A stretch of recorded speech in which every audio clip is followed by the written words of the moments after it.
யோவான் 3:1 யூதருக்குள்ளே அதிகாரியான நிக்கோதேமு எனப்பட்ட பரிசேயன் ஒருவன் இருந்தான். யாருங்க? பரிசேயனுங்க அவன். ஆமாம், அவன் ராக்காலத்தில் இயேசுவிடத்தில் வந்து, ரபி, நீ தேவனிடத்திலிருந்து வந்த போதகர் என்று அறிந்திருக்கிறோம். ஏனெனில் ஒருவனும் தன்னுடனே தேவன் இராவிட்டால் நீ செய்கிற இப்படிப்பட்ட அற்புதங்களை அவன் செய்ய மாட்டான் என்று பார்க்கிறோம். நிக்கோதேமு பாருங்களேன், ஒரு சாதாரண ஆள் இல்லைங்க. நிக்கோதேமை குறித்து நம்ம பார்க்கிறோம். இவர் யூதர்களுக்கு தலைவராக இருந்தார். இவர் சனகரின் என்ற சபையில் மெம்பராக இருந்தார். பாருங்க, ஒரு பெரிய போஸ்டில் இருக்கிறார். இவர் கவர்மெண்ட்டில் ஒரு பெரிய போஸ்டாக இருக்கிறார். இவர் ஒரு பெரிய போஸ்டாக இருக்கிறார்.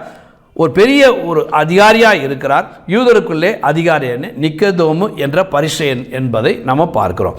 இவர் எப்போ வருகிறார்னா, இயேசுகிட்ட ராத்திரி வருகிறார். ஏனென்றால் இவர் ஒரு போதகர். இவர் எங்கடா நம்ம வந்தால் எல்லாரும் பார்த்துருவாங்கன்னு சொல்லி ராத்திரி வருகிறார். பாருங்கள், அப்படிப்பட்ட ஆட்களை கூட ஆண்டவர் கருணையோடு கூப்பிட்டு நேராக சொல்கிறார். எல்லா பரிசேயர்களும் அவரை பயங்கரமாக பின்தொடர்ந்து எப்படியாவது அழிக்க வேண்டும் நினைக்கிறது மத்தியில் இந்த நிக்கோதேமு என்ற பரிசேயர் என்ன பண்ணுகிறார் என்றால், தைரியமாக வருகிறார். இரவில் தான் வருகிறார், மறைந்து வருகிறார்னு வச்சுக்கோங்களேன், யாருக்கும் தெரியாமல் வருகிறார். நீர் தேவனிடத்தில் வந்த போதகர் நான் அறிஞ்சிட்டேன். ஏன்னா தேவன் ஒருத்தங்கிட்ட இல்லைன்னா இப்படிப்பட்ட காரியங்களை செய்ய மாட்டான். அவர் அறிந்தவர்னால அவர் சொல்லுகிறார். அப்புறம் உடனே இயேசு சொல்லுகிறார், சரி, நீ எல்லாம் படிச்சிருக்கிற, போதகம் படிச்சிருக்கிற, எல்லாம் நியாயப்பிரமாணம் எல்லாத்தையும் படிச்சிட்ட, ஓகே. அவர் சொல்லுகிறார், இயேசு அவனுக்கு பிரதியுத்தரமாக, ஒருவன் மறுபடியும் பிறவாவிட்டால் தேவனுடைய ராஜ்யத்தை காண மாட்டான் என்று மெய்யாக உனக்கு சொல்லுகிறார். உடனே போயிட்டார். அவர் சப்ஜெக்ட்டுக்கு நேரத்தை வீணாக்க விரும்பலை, நேரடியாக போயிட்டார்.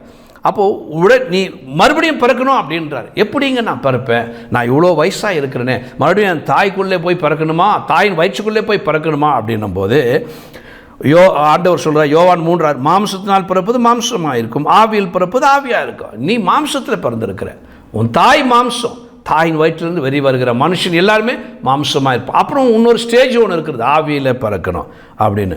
அதான் நீ மறுபடியும் பிறக்க வேண்டும் நான் உனக்கு சொல்லுகிறேன்.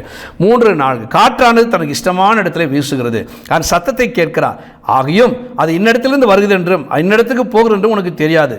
ஆவியினால் பிறந்தவனவனும் அவன் அப்படியே இருக்கிறான். ஆமாம், ஆவியினால் நீ பிறக்க வேண்டும் என்று சொல்லுவது ஆவியினுடைய அபிஷேகத்தை பெற்றுக்கொள்வதில் நிரப்பப்படுவதல்ல, வழி நடத்துவது. ஆவியானவரால் வழி நடத்துவது. நான் அபிஷேகம் பெற்றுக்கொண்டேன், ஆவியினால் பிறந்துட்டேன், அது ஆவியினால் பிறப்பது அல்ல. ஆவியினுடைய அபிஷேகத்தை பெற்றுக்கொள்வது, ஆண்டவருடைய ஊழியத்தை ஆண்டவரால் வழி, அது அபிஷேகத்தை பெற்றுக்கொண்டு வல்லமையாக ஊழியம் செய்வது, ஆண்டவர் வழி நடத்துவது, சத்தியத்தை உணர்த்தி நம்ம வழி நடத்த வந்திருக்கிறார். அல்லேலூயா. ஆவியானவரால் நீ என்ன பண்ணணும்? பிறக்கணும். அம்மா வயிற்றில் பிறந்தா அம்மா மாதிரி இருக்கிறோம், அம்மா என்ன செய்யணுமோ அதை செய்யணும், அப்படி தானே செய்கிறோம் நம்ம மாம்சத்தில். ஆவியில் பிறந்தால் அது என்ன பண்ணுமா?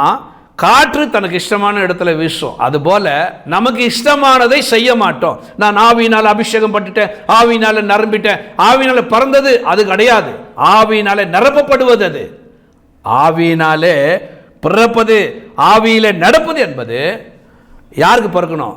ஏசப்பாவுக்கு பிறக்கணும், ஆவியானவருக்கு பிறக்கணும். அப்போது இந்த காற்று அடிக்கிற இடத்துல அது அவங்கள பிறந்தவங்க போவாங்களாம். ஒரு இலையை ஒரு பேப்பரை தூக்கி போடுங்க, அது எங்கே போகுது? அது நினச்ச இடத்துலையா போகுது? எந்த பக்கம் காற்று, ரைட் சைடு எடுத்தால் ரைட் சைடு, லெஃப்ட், அப்படி இருக்கணும். மாம்சத்தில் பிறப்பது என்று ஒன்று, ஆவியிலே பிறப்பது என்பது ஒன்று. நம்ம ஆவியான ஒரு அபிஷேகம் பெற்றுக்கொண்டோம், அது வேற. ஆனால் பெற்றுக்கொண்டவர்கள் கூட எத்தனை பேர் நம்ம மாம்சத்தில் நடக்கிறோம்? ஆவியில் நம்ம பிறந்தால் ஆவியானவர் நம்ம இஷ்டம் இல்லை, உன் விருப்பம் இல்லை. ஆவியானவர் அபிஷேகத்தை பெற்றுக்கொண்டு நம்ம இஷ்டப்படி நம்ம செயல்படுகிறோம், இஷ்டப்படி நம்ம வாழ்கிறோம், இஷ்டப்படி நம்ம வைராக்கியம், இஷ்டப்படி சண்டை போடுகிறோம். ஆண்டவர் ஆவியானவர், நான் நிரப்பப்பட்டேன், ஆவியானவர் அபிஷேகம் பெற்றுக்கொண்டேன் என்று சொல்லி மாமியார் மருமகளுக்குள்ளே சண்டை, பயங்கரமான பிரதர்ஸ்குள்ள சண்டை, சிஸ்டர்ஸ்குள்ள சண்டை, அண்ணன் தம்பிக்குள்ள சண்டை, சொத்து சண்டை, சபையில சண்டை. ஆவியானவரால் நடத்தப்படுவது அது அல்ல. ஆவியானவரால் நிரப்பப்படுவது என்பது வேற, அபிஷேகம் பெறுவது என்பது வேற. ஆனால் ஆவியானவரால் நடத்தப்படுவது என்று ஆவியானவர் சொல்வார். நீ செய்யக்கூடாதுன்னா செய்யக்கூடாது, நீ இப்படிதான் போகணும்னா அப்படிதான் போகணும். நம்ம இஷ்டப்படி பேசுவதல்ல, நம்ம இஷ்டப்படி வாழ்வதல்ல, ஆவியானவரால் நடத்தப்படுவது இது. நிக்கோதேமே, மாம்சத்தில் பிறப்பது மாம்சமாக இருக்கும், ஆவியில் பிறப்பது ஆவியாக இருக்கும். காற்றானது தனக்கு இஷ்டமான இடத்தில் வீசுகிறது, அதன் சத்தத்தை கேட்க, சத்தம் மட்டும்தான் கேட்கும். ஆண்டவர் சொல்வார், இது போனார், அங்கே போயிடணும். எல்லாரும் கேட்பாங்க வீட்டில், என்ன அவன் இஷ்டத்துக்கு செயல்படுகிறானே, நான் சொல்கிறபடி செயல்படுப்பான்வாங்க மாம்சமாக. ஆனால் ஆவியில் பிறந்தவன் ஆவியானவர் எங்கே இழுக்கிறாரோ இங்கே போக சொன்னால் போகுவாங்க, இங்கே வேண்டான்னா செய்ய மாட்டாங்க.